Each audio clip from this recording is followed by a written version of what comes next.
So the theme of this is a time for truth, a time for action.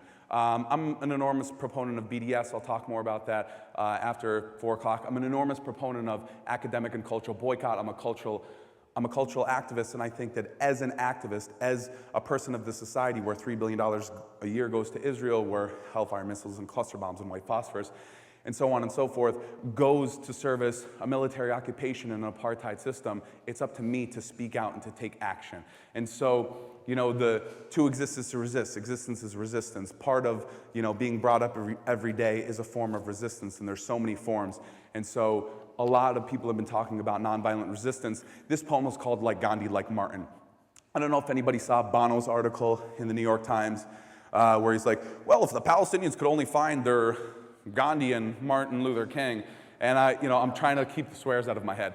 So it's such a slap in the face to six decades of nonviolent resistance. It's a slap in the face to Palestinian civil society's call for boycott, divestment, and sanction in 2005. It's a slap in the face to every Palestinian when you go to Palestine and you see how much they struggle and they persevere. And I tell anybody, if you want to know about Palestine, go over and visit. You can see a lot of documentaries, you can come to a lot of conferences, but nothing can replace going and being there on the ground and working with indigenous people. So this last poem is a reply called, well, this wasn't a reply, I wrote a long time ago, and then whatever. I don't know if Palestine just hurts more than it used to. Maybe it was the opening up of other people's coffins, but I hardly think of the kids in Dahish anymore.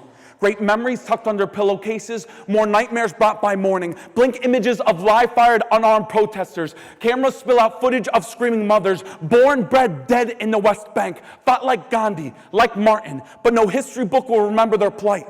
No one ever told me it would be this hard, impossible to look away after a first glance. I cringe every time someone sends me more photos. Dead babies missing foreheads and frontal lobes. Police lay still lined up like dominoes. Punctured chests where organs once functioned. Half a face missing in this one. An arm missing in that one. It looked like the bomb beat his little body into the ground. Read reviews of our art, movies, and music. We're so angry, one-sided, never fair and balanced. What about Schindler's List? The Pianist, Life is Beautiful, and every other Oscar-worthy and winning movie. I never looked at Jewish pain as something to conquer, never forgetting that monsters lived under the skin of German men. We should be more like Gandhi, like Martin, like someone else, pretentious armchair activists who obsess over Monica Lewinsky and Barack Obama's dog choice. If we all just rose up at once, like First Intifada's people in the West forget about. Want to be feminists, peace activists, and pluralists, swallow tongues and gouge out eyes, wouldn't live this life for 5 minutes, but are too quick to criticize the way we live it. While a million Iraqi throats are slit, reporters sit in air-conditioned newsrooms and praise General Petraeus.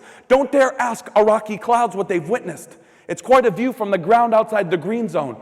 The fallacy put forth is that if we were only better, we would be free today. We should be better than the people that happen to be Israeli, happen to be Jewish, because better is not racial, ethnic, or religious, but situational. So for that, yes, we are better than you. We should be more like Gandhi, like Martin, and you should be more like F.W. de Klerk, like Afrikaners admitting colonialism and white supremacy in South Africa. Funny that we always blame the victims and never ask the needed question. When is the day going to come when Israelis and other colonizers of the world better themselves?